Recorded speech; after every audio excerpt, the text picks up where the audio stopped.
Good morning. We'll go ahead and get started. I know we're a little bit behind right now, so we'll go ahead and get started. My name is Allison Chu. I'm excited to welcome you to this session this morning, the student showcase for the arts track.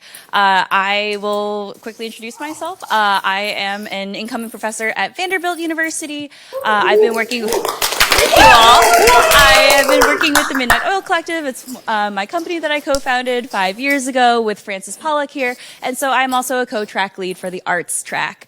The students that you are about to see today presenting are coming from University of Michigan School of Music, Theater, and Dance, and Yale. And I'm so excited and so proud of them to be presenting this morning because they are going from I have an idea all the way to now I can give you a 4-minute pitch under pressure in front of a live audience. So the way it's going to work is we have 8 teams this morning. We're going to do 4-minute pitches followed by 3 minutes of Q&A from our lovely judges up front here. And then we'll do a quick transition so that I can switch over the tech, hopefully in enough time. Before I introduce our first venture, I do want to give you all a little bit of an introduction to our wonderful judges here. So up first, we have Maddie Jo Kausert, creator of a popular blog, book, and series, God, Sex, and Rich People. Maddie Jo has appeared on numerous podcasts, including The New Evangelicals and Faith and Feminism. The pitch for God, Sex, and Rich People, the TV series, won the Audience Choice Award for Artistic Innovation at the 2024 Yale Innovation Summit. And if you haven't checked out this pitch, seriously, go look at it because it is fabulous. Upon winning the Audience Choice Award, Maddie Jo was invited to be an artist in residence at Maker State, an artistic incubator program in partnership with MIT and Yale. The pilot for the series has received over 1 million views since its 2024 online release. Despite being an outstanding writer and make things happener, Maddie Jo is most famous back home for being the annoying neighbor in a BMW commercial. Shade Awoye works at the nexus of creativity, entrepreneurship, and innovation, equipping founders with the tools, insights, and connections they need to launch and scale impactful ventures. Shade is the Associate Director of Student Programming at the Sci Center for Innovative Thinking at Yale, which is incredible, by the way, where she leads programs for early to mid-stage ventures. She also teaches a business and entrepreneurship pre-college enrichment course. Previously, she was a business advisor at the Small Business Development Center, where she counseled a wide range of clients and connected them with diverse funding opportunities. As a former co-founder and operations director, she brings a deep understanding of the founder's journey to her work, whether advising entrepreneurs, teaching, or leading programming. Kobe W. Smith is a multifaceted community leader dedicated to fostering inclusive economic development and mental well-being. As an inclusive growth coordinator at the Greater New Haven Chamber of Commerce, he spearheads initiatives that empower small businesses and underrepresented entrepreneurs, providing them with resources and support to thrive in today's competitive landscape. He also leads the Small Business and Diversity and Inclusion Council. His goals for both councils are to provide resources, education, and build relationships that will enhance business owners within the Greater New Haven region. From 2020 to 2023, Kobe served as the coordinator for the Center for Innovation and Entrepreneurship at the Albert Magnus College, where he mentored aspiring entrepreneurs and facilitated programs that bridge academic theory with real-world business practices. As founder and host of the Chatting with Kobe podcast, he creates a platform that delves into topics of entrepreneurship, mental health, and personal growth, aiming to inspire and educate listeners on navigating the complexities of modern life. I am so excited to welcome these judges. Can we give them a hand?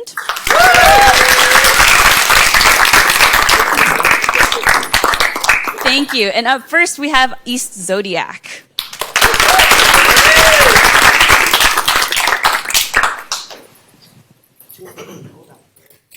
We're going to do For all of our students today, we're going to do 4 minutes. Alexis will be keeping time up here. So it's 4 minutes with a 1-minute warning. Let me do this real fast.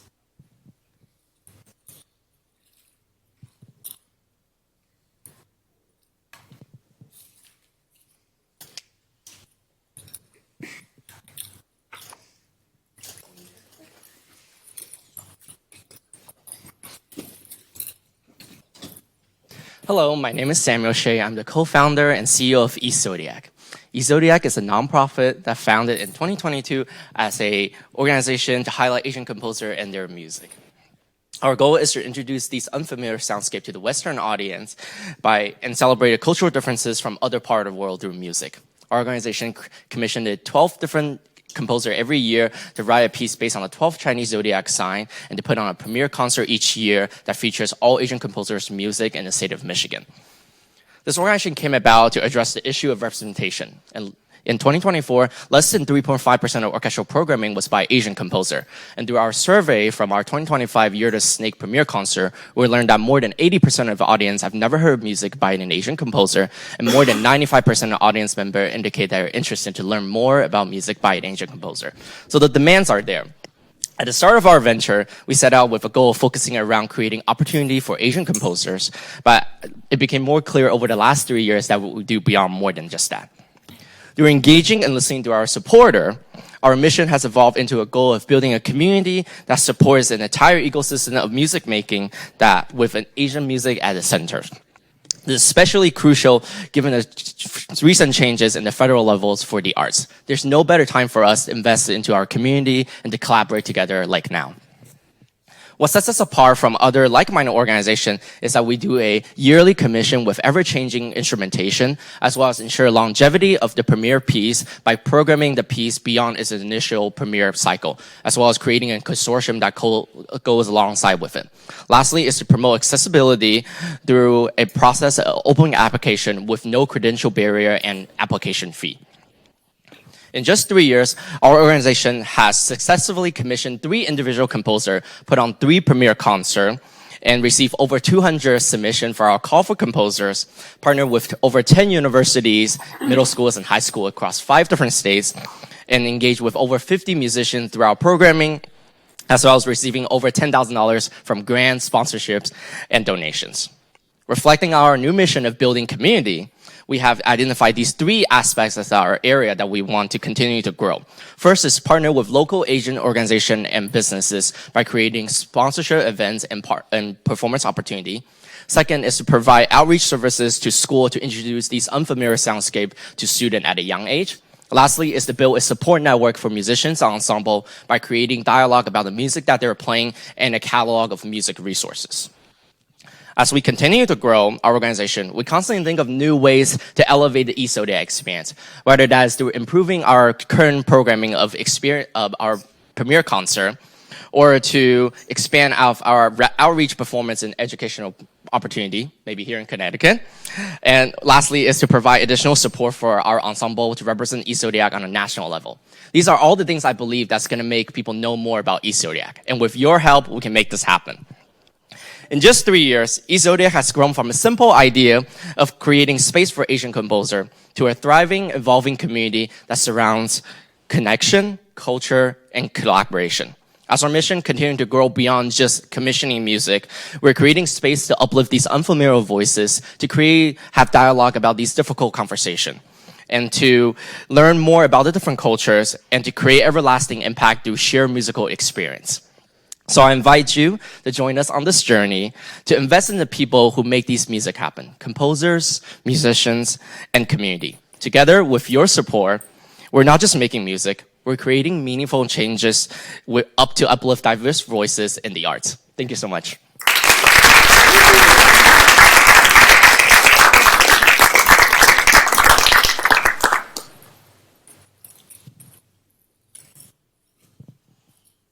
Hello? Thank you so much for that pitch. First question, I just want to delve a little bit deeper into the sponsorship and partnership aspect that you talked about.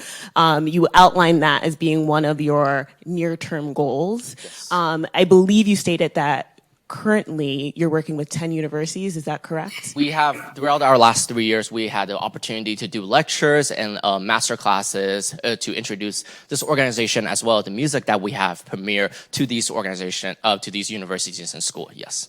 Okay. So with that being said, could you just give me a roadmap into what that looks like, that being such an immediate and important goal?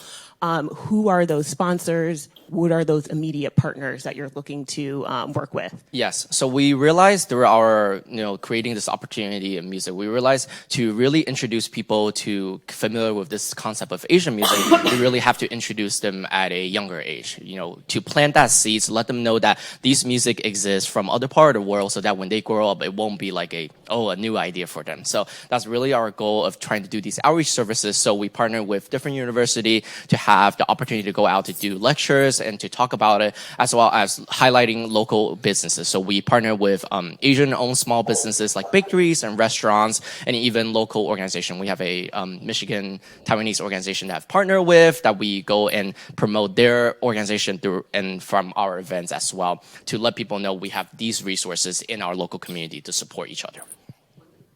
Wonderful, thank you.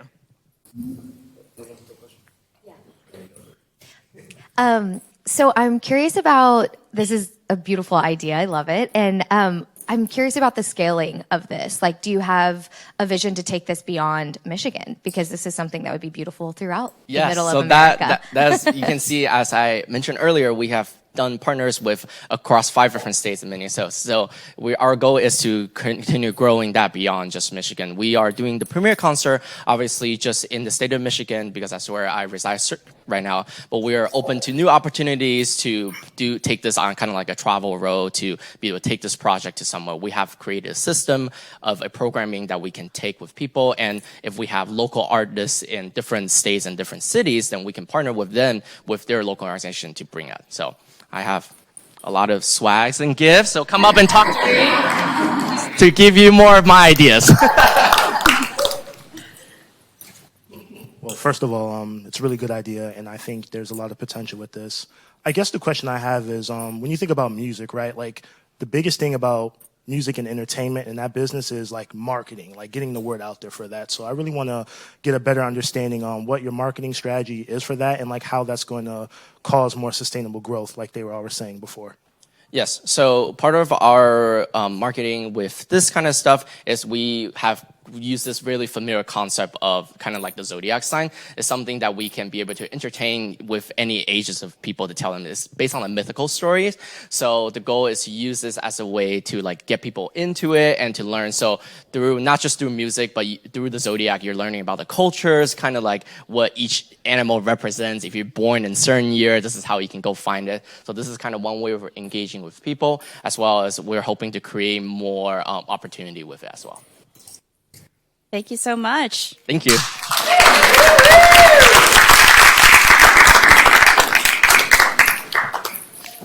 Up next, we have FrameShare. Is our founder for FrameShare here. Yes, great. Thank you.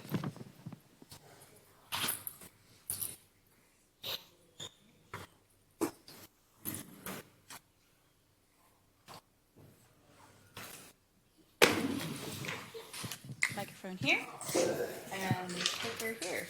Fantastic. Hello. I need to. Is this correct? Yeah. Let's see.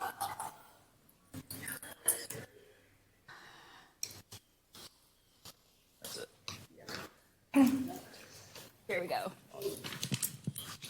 Okay, cool. Good morning, guys. It's early for me. Anyone at Startup Yale knows this is much more climate controlled, so we'll get our small battles winning. It's my pleasure to introduce FrameShare, which is a platform amplifying the healing power of art. Many of us struggle with mental health. My friends here can attest that. I do. A lot of us do. But talk therapy is not a one-size-fits-all solution. It can feel overly verbal and structured, making it unapproachable for many. Art therapy, on the other hand, offers an experiential, emotion-driven alternative. It's a clinically grounded mental health practice that leverages a creative process, often in the form of sculpture, painting, or collage.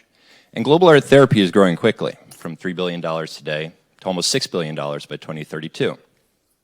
Despite an increase almost 40% in U.S. art therapy degrees over the past decade, there's still no platform built specifically for the field. When distance is an issue, therapists will fall back on generic tools, or they'll actually cancel their appointments entirely, limiting their practice by up to 20%. It's safe to say that art therapists care for some of society's most vulnerable, but they themselves are entirely unsupported. Until FrameShare, the first digital platform built specifically for art therapists. Based on 100+ hours of interviews, FrameShare already combines a real-time collaborative canvas, secure video conferencing, and a suite of art-making tools. Therapists can run sessions with up to 10 users, safely revisit and store their artwork. It's HIPAA compliant, it's intuitive to use, and it's built to support therapist work, not to replace it. Therapists do use tools, but it's often multiple fragmented solutions or a broader platform that lacks the creative depth needed. There's nothing truly for art therapy and its unique needs. Our impact is actually already clear. Therapists say that FrameShare allows them to meet with clients they otherwise would have to turn away, such as immunocompromised individuals, rural patients, or even many adolescents. FrameShare fosters resilient care. It empowers therapist communities, and when it comes to AI, our focus is on augmentation, not replacing the human connection at the heart of this work. That impact is already reflected in our traction, with nearly 1,000 users and several paying clients, all through word of mouth in just the past few months. We just finished a self-serve version of our product ahead of our first ever marketing campaign, so we expect that number to grow quickly, and over 50% of therapists are returning weekly. Already, through our current partnerships, we are just a phone call or email away from 5,000 art therapists. As that foundation grows, we plan to partner with the institutions that they're a part of, reaching the nearly 50,000 art therapists that way. From there, we're going to focus on building sticky products and delivering value, offering free usage to drive engagement, and then monetizing premium features for power users and larger enterprises. This is our product roadmap. We're raising about 100K. We have 60 committed. A sustainable break-even. An angel round should get us to sustainable break-even and sustainable growth. The money will go towards platform infrastructure that is ready to scale and insulated from competition. This is my team. Stefan is right here. We previously worked at another impact-focused tech company. We were early employees. That company went on to raise over 100 million. Will Wheeler is a Yale MFA, my childhood friend, the most creative person I know, and a professor of sculpture in China right now. Our therapist advisors are equally as important. Many are already working FrameShare into their university curriculums. Art therapy is a proven solution that is unique to the moment we find ourselves in, with a generation that is more visually oriented. FrameShare offers a next-gen platform today, and we hope to be the irreplaceable leader by 2026. But our aspirations are much larger. Many therapists also teach because it's about expressing your emotion. We see a seamless expansion into the $8 billion art therapy industry, education industry by 2028. And beyond that, as AI cements its domain over all things technical, we think it's human emotion and creativity that will continue to set us apart. FrameShare is a place where people will come to gather, create, and express themselves in a digital world. Thank you.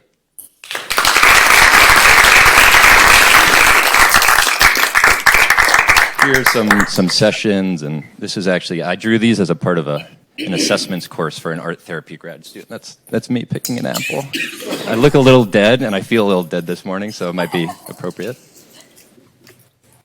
Amazing idea. I'm just curious, so pardon my ignorance, what is the structure of a typical art therapy session on your platform? Like, do you just do the project in front of the therapist? Like, how does that work? So art therapists, one of their many superpowers is really understanding where their patient is. That means that sessions can take a wide range of variety, whether it's, okay, today we're just going to do art as therapy, and we're going to create together, and we're going to see how you feel.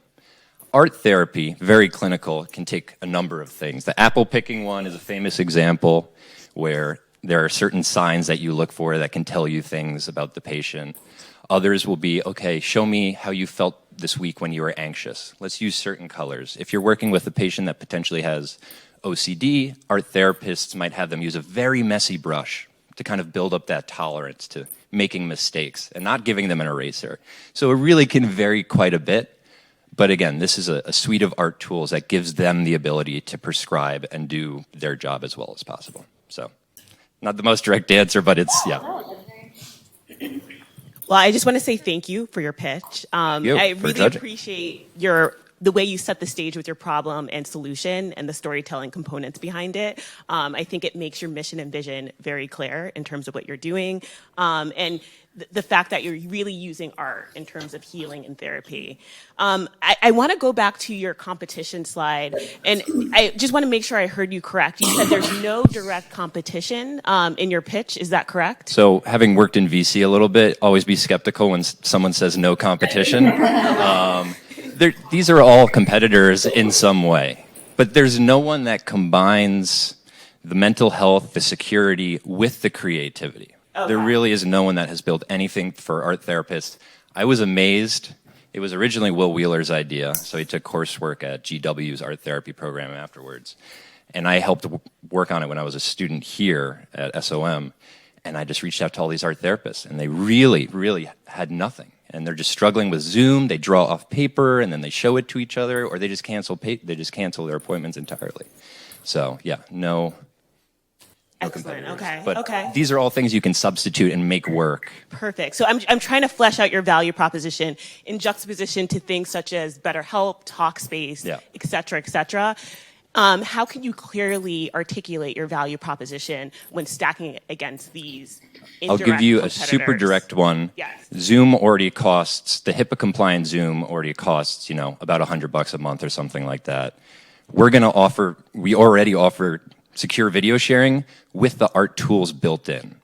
So they're looking for exactly this. Right now, they'll join the Zoom and they'll set up like a Google Jamboard and they'll draw on this and then be shared on that. We can charge less than what Zoom, the HIPAA compliant Zoom is, and offer them all these tools that are directly built for them. And that alone will get us to really, really sustainable growth. Got it. And then my last follow-up to that is that as you build, are you building in tandem, with those in your beachhead, specifically therapists and people using the product? Absolutely. In terms of the iterative process? Yeah. No, that comes from my background in tech. You build products for a group, and you need to learn everything about them and really listen to them and be very clear about what are your problems, what are your anxieties, how do we build something that you want? Being very clear about that. I mean, it's been over 100 interviews now that I've done with art therapists, so they've been extremely influential in exactly what we're building. Excellent. Thank you so much. Sorry. Thank you, guys. Thank you.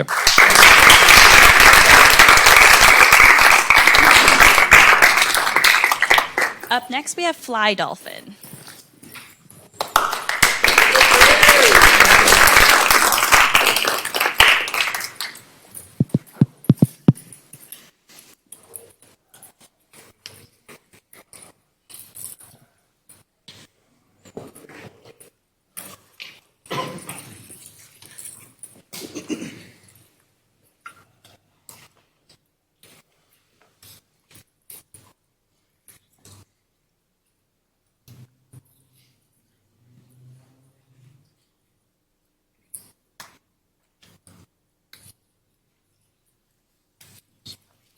Testing. All right, sounds good. Hello, everyone. My name is Fitz, and I am a percussionist and a composer, currently based in Ypsilanti, Michigan. And I'm excited to be speaking to you all today as the Executive Artistic Director of the chamber ensemble Fly Dolphin. We are a mixed instrumentation sextet, currently based in Detroit and Ypsilanti. We primarily specialize in new music, electroacoustic performance, and improvised performance. We work primarily with early career and student composers with an emphasis on representing BIPOC, LGBTQ+, and neurodiverse artists within our repertoire. We primarily work in what we like to call a no-default collaborative collaborations, which to us means approaching any and all projects as a blank slate in order to best represent what our collaborators' needs and desires for the project are at any point in time. And we can afford this with a diversity of performance specializations.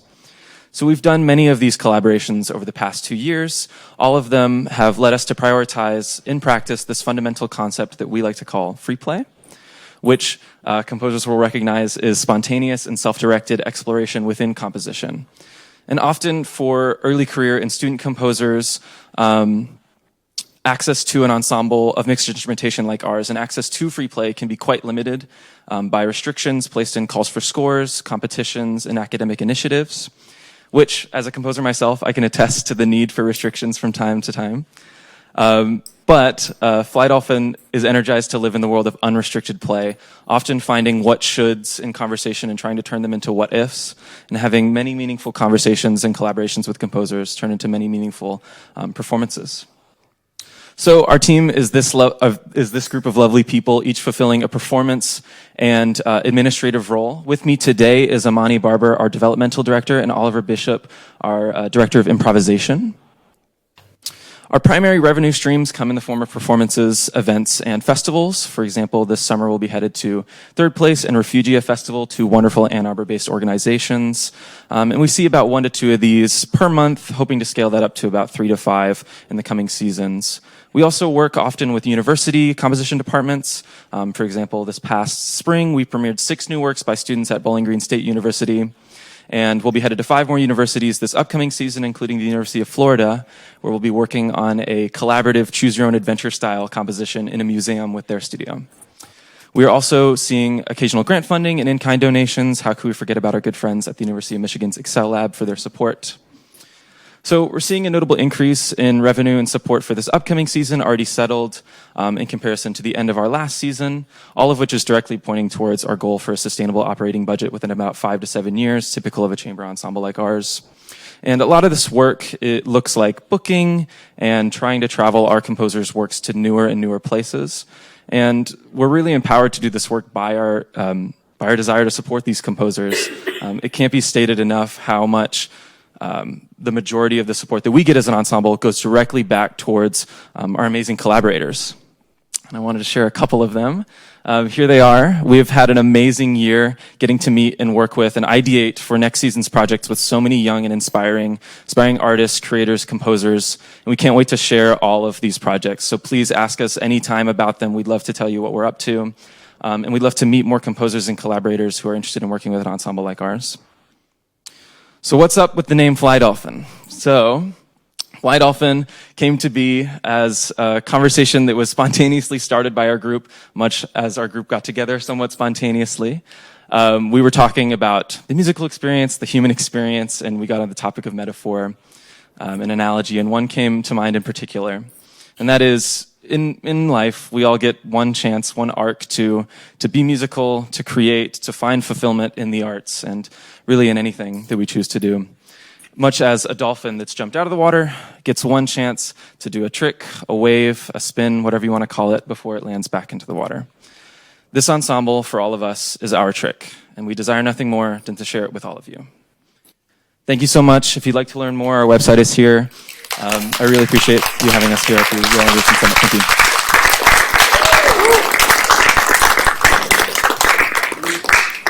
Well, first of all, this is I'm impressed by all of you. You all have really innovative ideas, and I think it's really bold for you all to really do this today. So kudos to you all and everyone else presenting. I think the 2 questions I have is one, how do you plan to scale this venture, and also who are some of your direct or indirect competitors within this industry? Absolutely. I love that question a lot because it comes up often when we as very much musicians and kind of fish out of water in this space address what it means to deal with competition in a space like performance and chamber ensembles. And it's funny because it's like a half and half. It very much is a space where there is competition, but often it's very collaborative. So we've got chamber ensembles that we aspire to replicate, that are 10 years ahead of us and was very much in the same place as us, but they're our mentors, and we work with them very often. And in terms of scaling, we think about this too very often, and the thing that comes up a lot is organic growth. And right now, we're actually lucky to have seen these universities that have taken a chance on us to bring us in to work with their composers with this unicorn ensemble that we're trying to create, an ensemble that does improvisation, that does provide a lot of electroacoustic performance support.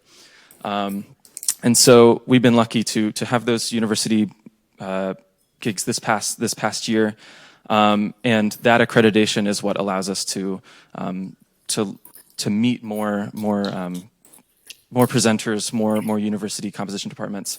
And so our hope is to keep that flowing. Right now we're we're very local, so we're based in Detroit, and we do a lot of our performing there. But we're getting to Chicago this next season a couple times. We're getting to Florida this next season a couple times, and that's kind of our model right now is in gigging, bringing our performance to more places. I think a lot about sort of like underserved communities in the rural Midwest. And I think something like this this is just feedback really, would be incredible to take to high schools or even junior high schools. I was fortunate enough to be exposed to something like this when I was in junior high, and it blew my mind, right? So, and I think a lot of exposure to traveling groups that came through is the reason I'm still an artist today. So just something to think, I mean, I'm sure you already have thought about, but being able to scale enough that you can sort of do those like pro bono would be really beautiful. Absolutely, we'd love to. We've gotten somewhat started with that a little bit, but it's certainly a goal of ours to enter that space, and we do call ourselves a band more often than a chamber ensemble sometimes. So we love everything about that. Yeah. And I have to second that. I think you're doing important work in important communities, which is really helpful. And I love the concept of the free play. I think that's where the real innovation happens, and I'm all about that, specifically working at Sci-City. I do quickly want to delve deep into your business plan and your revenue streams. I want to get an understanding of how dependent you are right now when it comes to grant funding and donations versus your other revenue streams, such as guest performances. And what do you think is the perfect mix when you break out these different buckets long-term when it comes to sustainability? Absolutely. I'll try to be quick. We've actually been quite lucky for this upcoming season. We've gotten support from Excel that has allowed us to get to a lot of the places that we need to get to. And then the support that we get from those places has actually made up over half of our support for this next season. And then the goal is to continue to find our operating support, the budget for us being able to perform, to come from university engagements and performances, and then the projects, like an occasional project with a particular composer or in a particular space. That is what we are looking to for grant funding. Thank you so much. Thank you.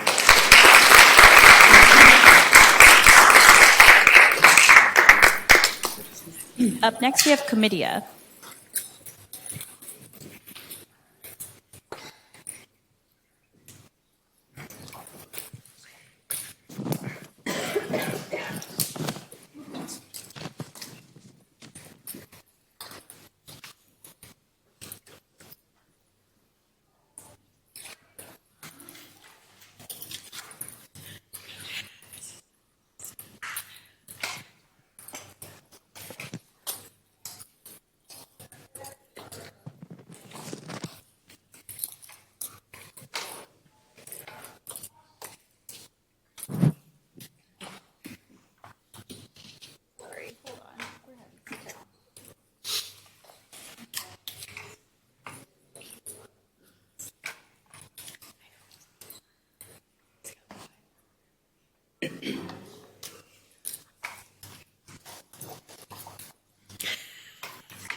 Okay, we might need to come back to this presentation if you don't mind, so that I can get the technical. There's a little bit of a technical glitch.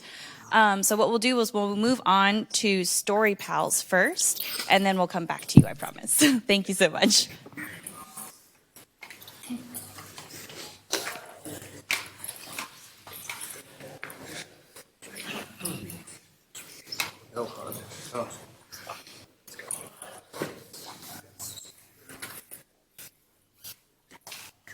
Okay, so we have a mic for you, and then we'll put yours here.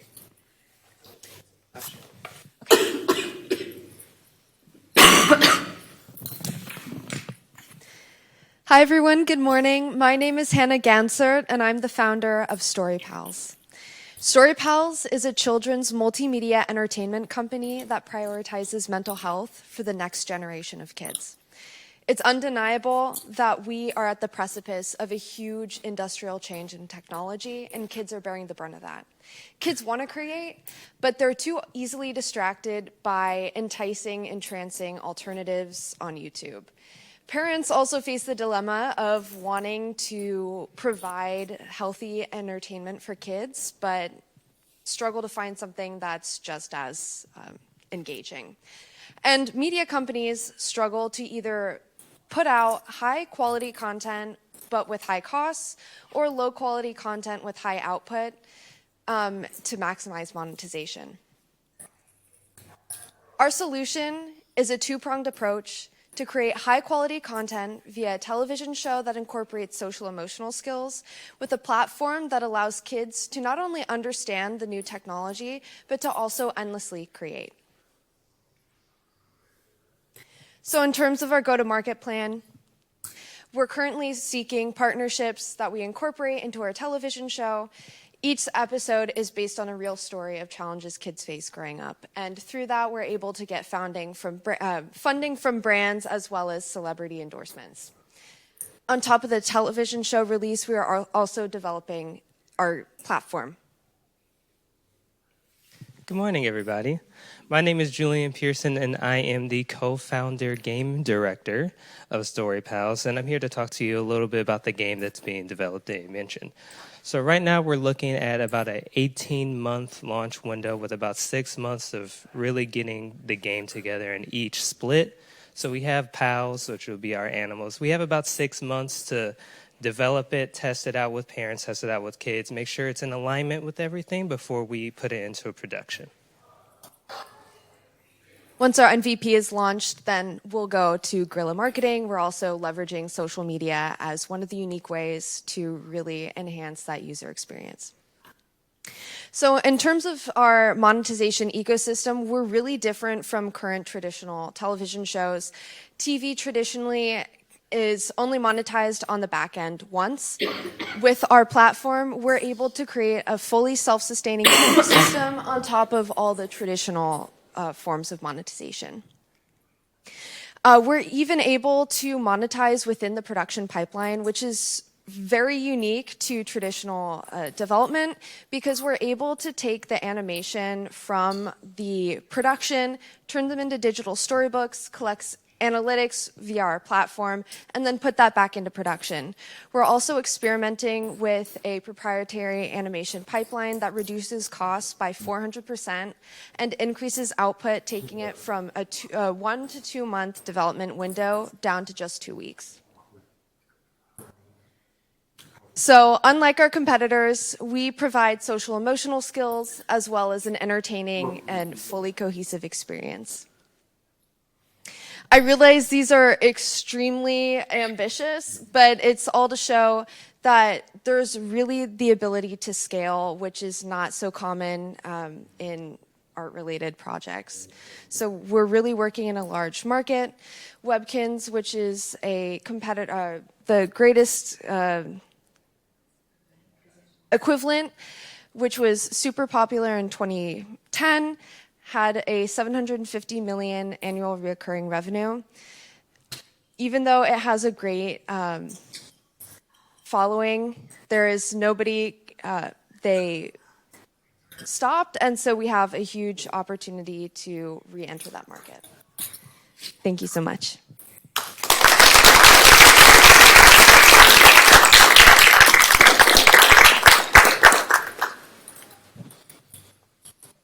Yeah, so great job. This is ambitious work, but I respect it and I admire the vision that you all have. I guess the first question I have is you talk about the creating of like the TV shows and of the stuffy. So like who's going to be doing that, and like who's going to be the one creating the story so that it goes out to the public to see?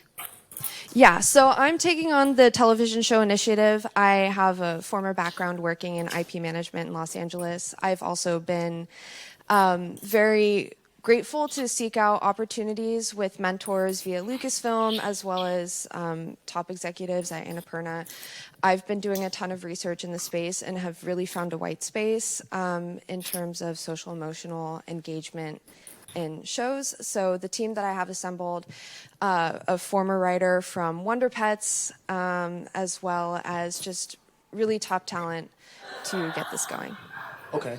And I think the second question I have is, and if I missed it, please forgive me.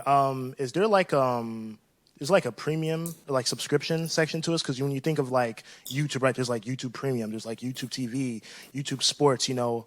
So is there a way where they get like a free trial of it, you know, just to see if the kids are engaged, and then if they want more, are they gonna have to pay for like additional things on the app? Yeah, so for the television show, we're actually publishing straight to YouTube, which is actually, unfortunately, now where most of the content is going. It provides a ton of reach. The television show is kind of a glorified form of marketing. That's the industry standard now. So how we really monetize is through merchandising, but also through the platform that we're developing. If you look at like a Roblox model, they're really monetizing. They have a freemium model. They're monetizing off the 10% of the power users. Okay, so if I am just totally misunderstanding, I'm sorry, but can you give me like the just breakdown of exactly the app? So it's like there's the TV show, and then there's an app where they can interact, and then there's merch. Is that the breakdown of the product? Yeah, so we have 3 categories: the television show, the platform, and then merchandising and collectibles. So with the platform, we have Julian. Would you describe it? So the video game, similar to Webkins, is a simulation RPG style game.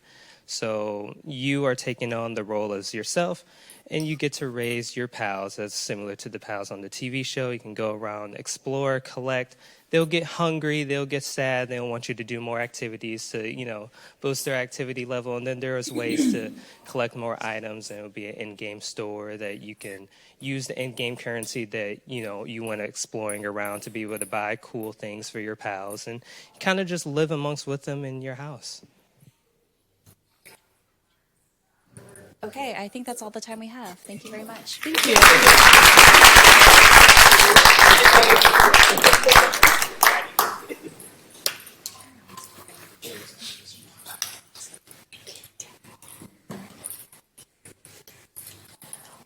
what I'm trying to do.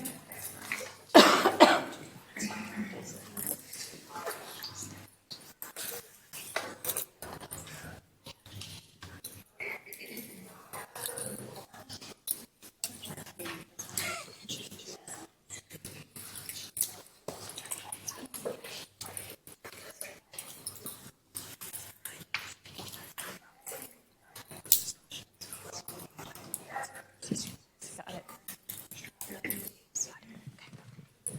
Up next, we'll have Comedia.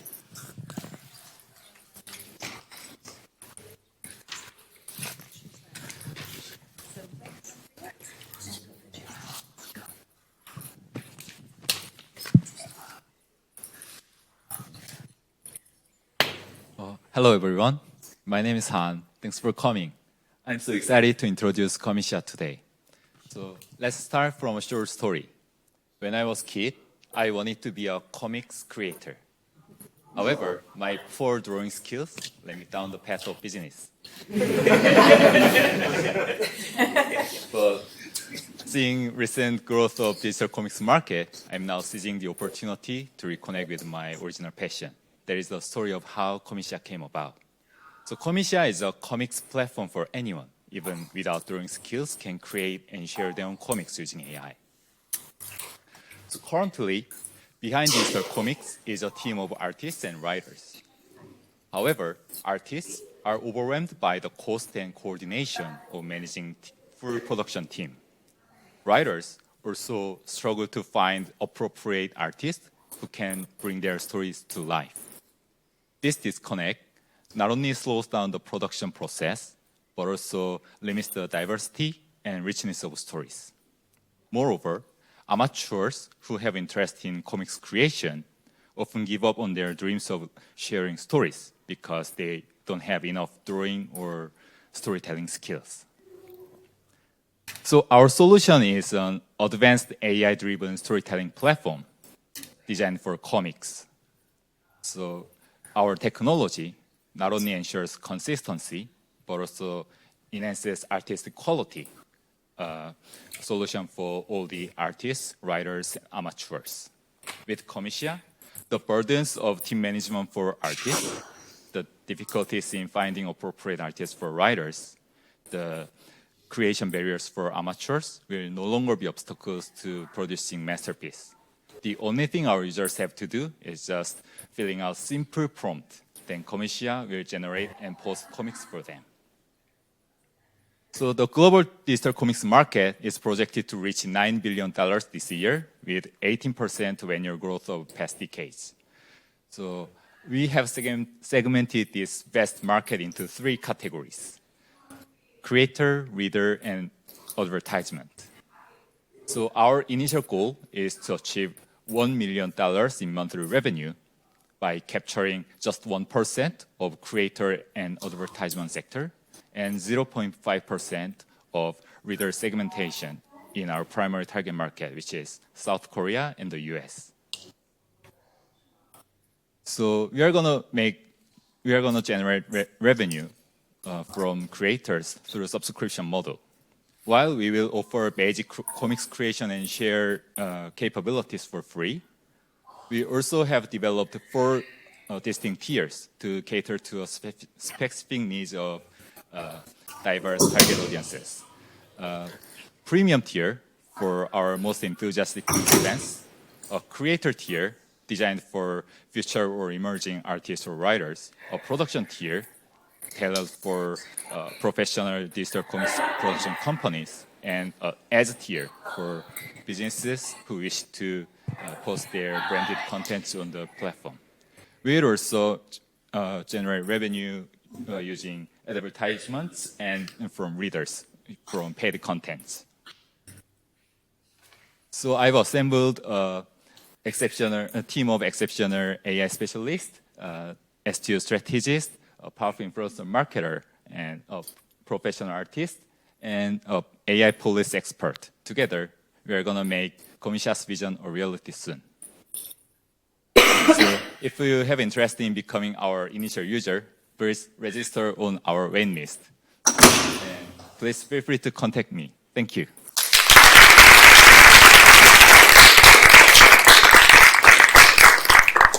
Well, thank you very much for that. I would say, one core question and maybe a follow-up question. You talked about your target audience or market, and you broke it down into subcategories such as creators, writers, business. Help me understand what type of voice of customer work you've conducted in each of these different segments to better understand the needs as you build out this product. And I would say I want to also get an understanding in terms of a follow-up question on where you are in the process of product development. So our key target customers are creators, which consists of artists and writers and amateurs.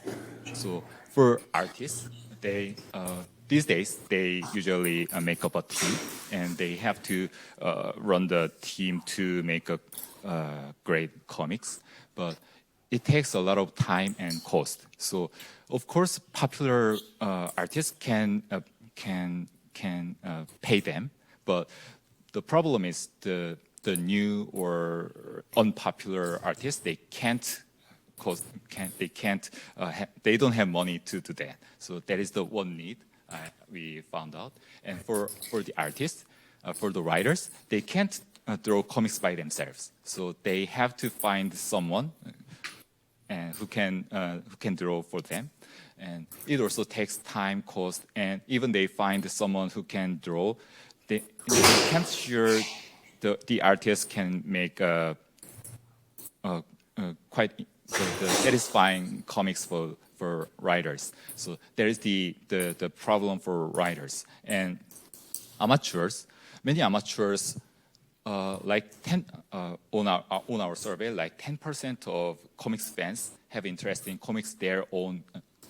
create their own comics, but they give up because they don't have enough drawing skills and enough tool. So yeah, that is what we found about the needs of the customers. Just a follow-up. So if I'm hearing you correct, it sounds like the work that you've conducted in terms of customer discovery and voice of customer work has been more so secondary research, not so much primary research where you're interfacing and talking one-on-one with people within your target audience. Is that correct? Oh, sorry, could you tell me one more time? So it sounds like a lot of the work that you've done is secondary market research, but it sounds like you haven't done the work yet of going out and talking and having those conversations one-on-one with people within those different subsets of your target audience. Is that correct? Oh, yes. So we had interview about 100 people. Okay. So you have conducted interviews. Yeah. Got it. Yes. Right. Well, great presentation. I guess the question I have is when you think about like comic books and people eventually they want to like sell their stories and potentially do deals, licensing and all that. So is there a way that the creators that are really serious about their craft are able to protect their intellectual property from the creativeness of your act? Yeah, actually, that is a very important issue. And actually, there's no concrete regulation on the copyright generated by AI. So legally, copyright is held by human, not AI. So, but on the platform, the users are gonna input their stories, but comics itself is generated by AI. So there is a problem. So we are building some business model that if, in case of paid creators, they are gonna have some share of their works, and based on the share, they are gonna get some revenue share from their works. Yeah. Thank you very much.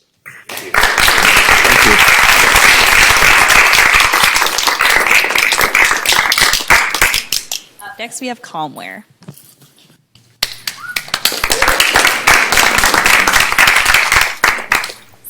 During my presentation, I just wanted to pass out some of my products that you can all hold on to and experience them, and feel free to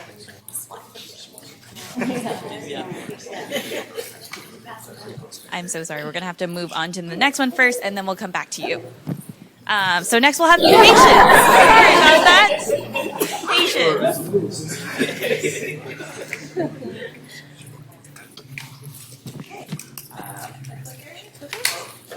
No. Testing. Hi, everyone. Sorry, my voice is really low today, so you'll have to deal with that. Apologies. Okay, that's it. And then we have clicker for you. Excellent. And it's this button. It's this button. Great. Okay. Hello, everyone. My name is Maya Miro Johnson, and I am the composer, director, and co-creator of the Medical Reform Project and opera Patience. So in 2022, I was approached by mezzo-soprano Christina Harristal about creating a new work for her, very business as usual. However, after a few Zoom meetings, I finally confessed to her what I was truly terrified to tell anyone in my very competitive field. I was very, very sick. I was undiagnosed. I had no answers. Doctors didn't seem to believe me, and I felt I had no future at that point. And the words she said to me next really changed my life. She said, "Me too." And as we began to create work together about this experience of being disbelieved, misdiagnosed, and mistreated as female-identifying patients or patients in bodies with uteruses, we started to hear that refrain a lot. Me too. Audiences would come up to us and say, "This happened to me, this happened to my loved ones, this is familiar." And we started to think, is this not the other me too? We have so much medical documentation, research documentation about medical gaslighting and sex discrimination as well as race discrimination in the healthcare industry in the West. So why is it still such a problem, and what can artists do about it? Well, our argument is that all of this documentation is not so much the wrong message, but the wrong medium. Doctors interface well with data, patients appreciate stories. Why not combine them together in a live performance that's multimedia, multisensory, immersive, and also has real research, real data, and real patient stories? Therefore, Patience is in two parts. One, an immersive multimedia experimental opera that gives representation and voice to previously silenced disabled women by using primary source texts from real volunteer patients and historical disabled women, some of whom are pictured here. I hope you recognize all of them. And part two is a public health campaign that functions as a series of workshops embedded in the performance that can partner with any local organization in the medical or public health sector in every city the performance tours to, in order to create real cultural change in clinical encounters on the local and individuated level. We've drawn inspiration from previously successful projects that are similar, such as Secret Survivors and Exit 12 Dance Company, which we believe really had a true impact on the communities they sought to serve by providing them with a tool for healing and expression. In this case, Patience would provide a neutral art space, an environment in which providers, administrators, and patients can meet on a level playing field with no power dynamics and listen to each other, because that rehumanization and listening is what's missing from the medical system and clinical encounters. We've had 3 years of traction so far across the US and Europe. And as you can see from our fruition timeline, which is growing, most recently we received a prize from startup Yale, which we will use in order to stage an initial workshop performance by June of 2026 right here at Yale for target audiences in the medical industry and arts industries. And then using feedback from those groups, we will pitch the project to these types of theater and opera production companies that have demonstrated really innovative practices by engaging with their local communities and commitment to interdisciplinary collaboration. And hopefully we would grow larger in the public health sector beyond the opera after that. Up next, we have a commission scene at the Tanglewood Music Festival, which we're very excited about. It's an opportunity to fundraise and promote the work. And finally, we hope that you, by investing in a better future for disabled female patients and chronically ill people, also invest in a better future for all patients, including yourselves. I'm so happy to answer questions all day today. Please come up to me. There's a lot to talk about here, and thank you for your attention.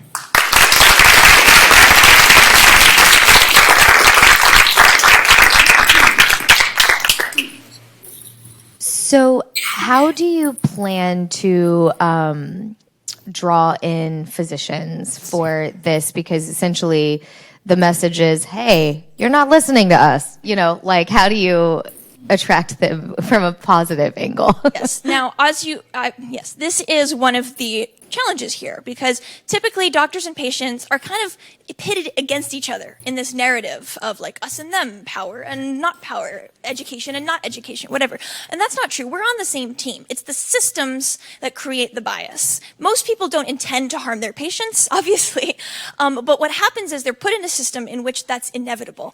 And what we hope to do is to create an environment in which these physicians see a story of someone who was unintentionally harmed by a choice someone made, so that when a patient comes into their office with abdominal pain, you don't give them anxiety pills. You think, oh, I saw that play, I saw that movie, I saw that whatever, and I'm remembering that I don't want to do that to someone. Now, in terms of drawing in those very people, our hope is eventually to take this to medical schools, where this becomes part of the curriculum, where before you graduate, you have to spend 3 hours, that's all it takes, 3 hours sitting in a room, experiencing the story, interfacing with patients, and also talking about your own issues with bias, because many physicians have also experienced race and gender bias in their fields. So creating an environment in which they have a story they can remember for those moments when the system wants them to make a choice that hurts someone, and so that they can rebel against that and say, no, I'm not going to make that choice to hurt that person accidentally. So. Wonderful. Just a quick follow-up to what you said. Have you started to broach and have those conversations? Yes, we're in the initial stages because the music's still being written. We're still gathering data. But Yale's public health school here has a professor who's been a mentor to me. She initiated the HAPPY initiative, which is humanities and arts in public health at Yale. And we're hoping to connect with them and eventually using their support connect into the medical school here and start those conversations, as well as start conversations on private individual levels with medical school students here at Yale. We're keeping it contained for the moment. The artistic stuff is going all over the world. The medical stuff we're trying to incubate here, and then eventually it will grow from that knowledge. I don't have any questions. I think it's brilliant. And you actually answered everything that I was going to ask. I think the best way for you to really integrate that is with the medical schools, to understand that music, like art, is a form of creativity, therapy and creativity. Yes. You know, like when you listen to a certain song, it helps you feel a certain way throughout your day. So, you know, really curating that towards people that are going through trauma is very admirable work. So, good job. Thank you so much. Thank you. Okay, thank you very much. Thank you.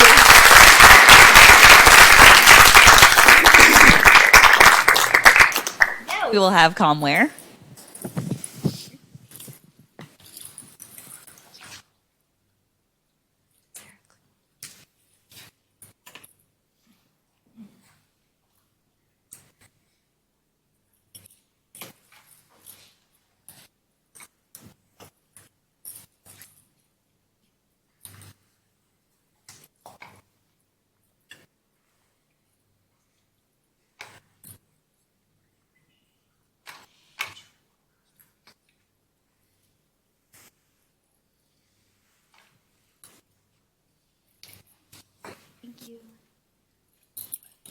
Picture this. You are sitting in class, or maybe a meeting or a presentation, and you want to focus and engage and participate, but your mind is racing. You can't keep your hands still, and you want to grab for something, maybe your phone, so that you can habitually check your email, numb out a little bit, but it's probably not going to help. It's actually only going to make you feel worse. I'm Sam, and this is a really personal problem for me. I've been in this situation countless times. I've lived with ADHD and anxiety my entire life, and when I came back to school a couple of years ago to start working towards my MBA, I really struggled. And I'm not alone in that struggle. Across the country, students are facing mental health challenges at an unprecedented rate. There's an estimated 19 million students that are enrolled in higher education programs in the US, and around 10 million of those students are experiencing anxiety and depression symptoms. And what's even worse is that of those students experiencing these depression and anxiety symptoms, only half of them are actually receiving therapy or counseling. So there's a huge gap in the amount of students that actually need support and need effective coping skills and strategies, and the amount that are actually getting access to these resources. And that's where Comware comes in. Comware has intentionally crafted calming tools that integrate centuries of ancient wisdom related to tactile stimulation and guided breathing that have been used in places like the Near East and ancient Greece with worry stones and worry beads, but reimagined in more of a contemporary aesthetic context. There's also recent research that's been published in Nature that has validated the impact of these techniques on reducing anxiety, depression, and stress within clinical settings. And I can attest that personally, when I started making these objects for myself and bringing them to class with me, I saw immense benefits. And I was able to stay off my phone, stay much more engaged, and participate much more actively. And this is even illustrated in the traction that Comware has seen to date. So since launching, Comware has sold over $9,500 worth of products and reached over 300 users. Comware is available online in 3 brick and mortar locations and is also being used in 5 therapy offices and 2 university wellness centers. The feedback that I've received from initial product users and customers has been incredible and really echoed the benefits that I experienced personally when I started using it and creating it for myself. Right now, I'm focused on building my production capacity so that I can scale up and meet the demand that Comware has seen in its first year. I'm right now in phase 2, where I'm focused on building out a dedicated studio production space, hiring a local production team, so creating opportunities for job growth here in New Haven, and transitioning to work on Comware full-time. My financial projections illustrate that I'm focused on growing as a small business And I've been supported by a number of incredible advisors and peer collaborators who have complementary skill sets to my own throughout this journey so far. I've also been developing partnerships with a number of different universities and organizations to help bring these tools to the students who need them. These are just some highlights of the feedback that I've received from early product users, and I am happy to answer any questions.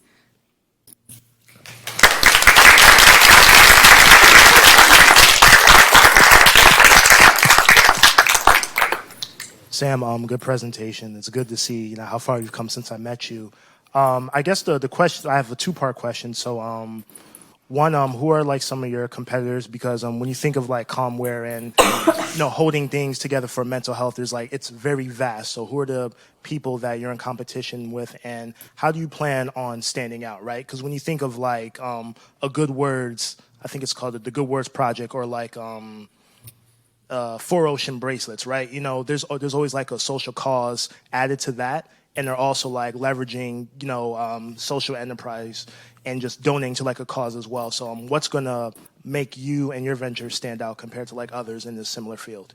Yeah, definitely. So I have this slide that really illustrates kind of the landscape and really shows how Comware exists at the intersection of design and accessibility. So we do have a number of competitors within the realm of really mindfulness-focused apps, wearable tech, other sensory tools, and other fidget toys. And I think that what really makes Comware stand out is not just the integration of these techniques, but also the really focus on kind of aesthetic discretion. So it's almost like if you know that this necklace is also a worry stone, and it's, helping me ground myself and manage any stress or nerves that I might be having. So that's definitely a focus. And I think long term, the vision is really to also curate a lot of these different resources together into a broader platform that shows how a lot of these, yes, they're competitors, but they're really also complementary different types of tools and resources for individuals that might need them. And then in terms of really integrating social impact throughout the venture, something that I'd love to do eventually is give a percentage of revenue to mental health organizations. But I'm also really focused on providing free resources and free content through the different channels that I'm showing up in as well. Thank you. What are you doing for actual physical production? Are you making these? Do you have artists? What's that? Yeah, so right now I do produce everything. So I have a background in ceramics, and it's been really fun to test different things out, and the product development phase was great. But I definitely realized that it's not sustainable for me to continue to produce everything myself. So right now I am focused on really streamlining a lot of the processes. I've done a lot of that already by implementing molds. So instead of me actually handcrafting every single one, a lot of the production is now done through slip casting with molds. So it's a really actually low skill production process. So I'm going to be hiring some production assistants locally who will be helping to take that on. Thank you.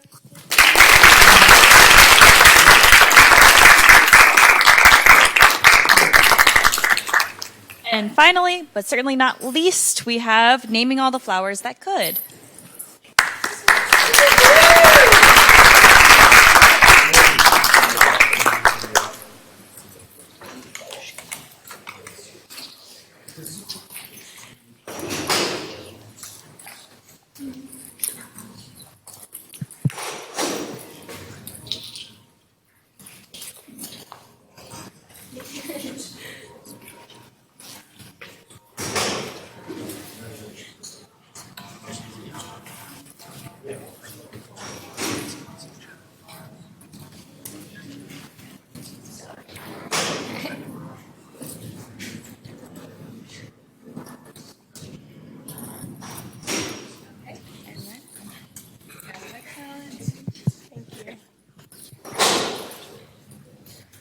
Hi, we are naming all the flowers I could. We're so excited to be here today and talk to you a little bit about our company.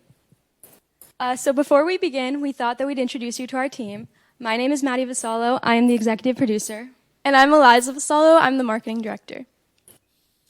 So, Naming All the Flowers I Could is a multimedia arts collective that's focused on narrative works, but specifically within film, theater, and gaming. And our main goal is to give opportunities to queer and female artists, but not putting them in a box.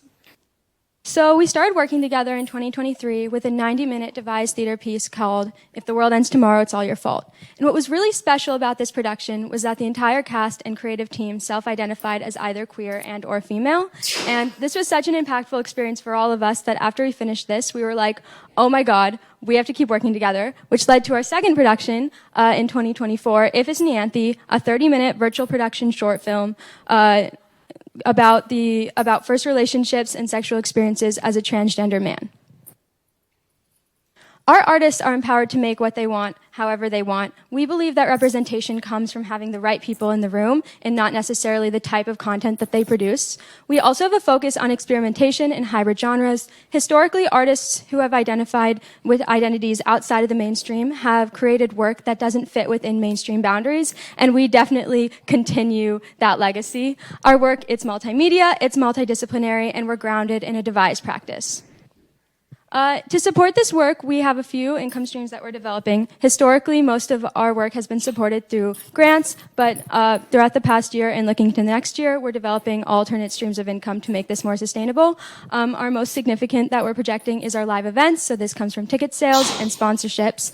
We also are developing masterclasses on topics such as devised theater, filmmaking techniques, and game design. And finally, through distributing our work, especially through platforms like Steam and itch.io. Currently, we're working on releasing our first game, which can be sold as like single products to multiple users instead of like one of our films that would be like distributing like with like one distribution deal. And then we are looking at a lot of growth in the next year, both in the number of projects we're doing. Historically, we've done one project a year. To next year, we are going to be doing 3. To also the types of work. We're expanding into new verticals. As I mentioned, we're working on our first game. We've done theater, we've done film, and we're always looking as to what markets to get into next. So what's next for us is a multimedia film, theater, and gaming festival hosted at the University of Michigan's North Campus in February of 2026. And this festival will combine both established artists such as acclaimed performance artist Tim Miller, as well as new artists including students at the University of Michigan and 2 new original musicals. This festival really showcased our work and our impact to the University of Michigan community for the very first time. And this is just sort of a timeline of what our next year is looking like. Some notable achievements. In April, we showcased our first draft of Betfall to an audience of over 200 people. We're working through the bugs and the feedback we got from that to release our first demo on itch in June, and then we're planning a release in the fall. And then looking forward from that, over the next year, we'll be planning and rehearsing our festival, and then after that, we'll be shooting a new design film in March and April of 2026. Thank you so much.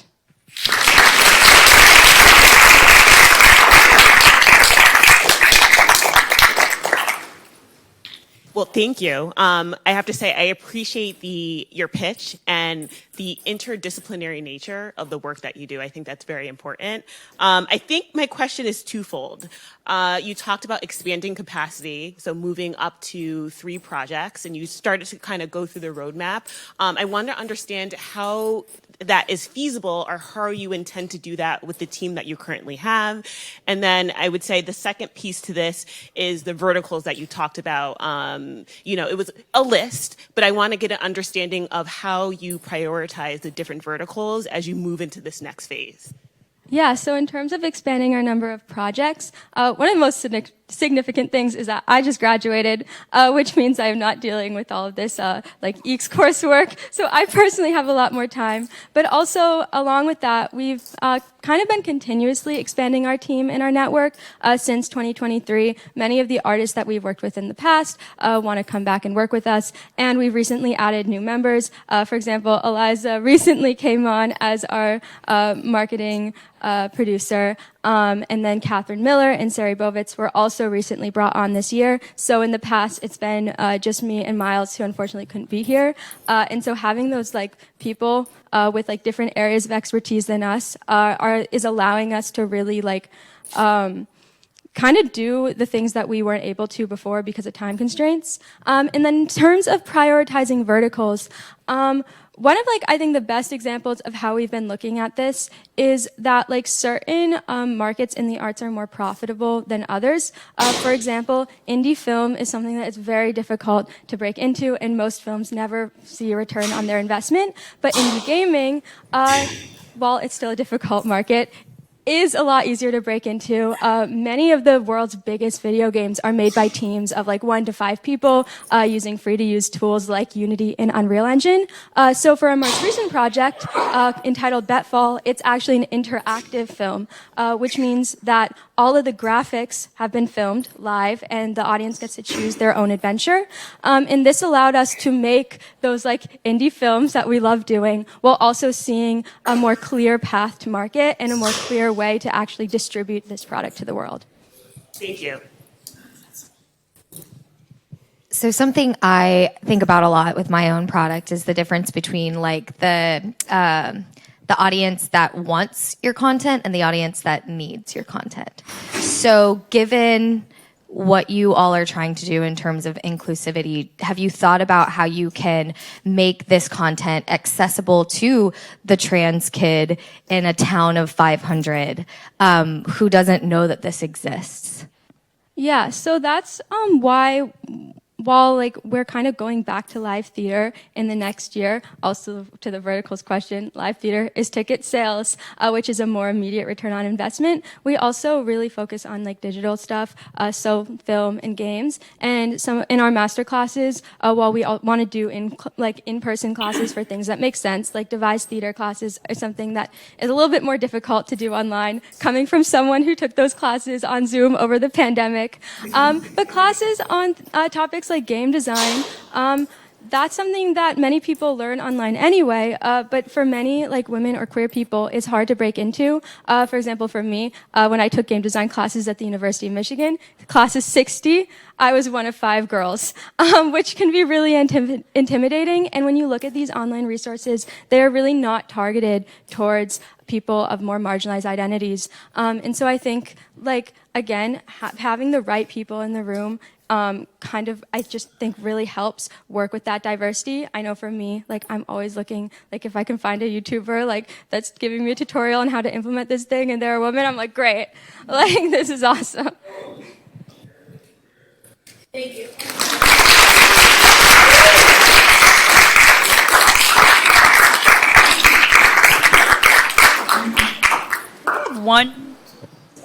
Can we have one more round of applause for all of the students?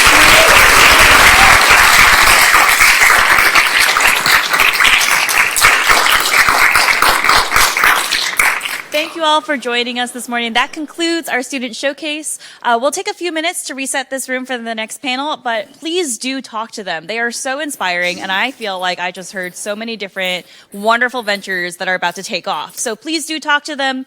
They are ready for your questions. I'm going to challenge them to all talk to new people. And I look forward to seeing you later today.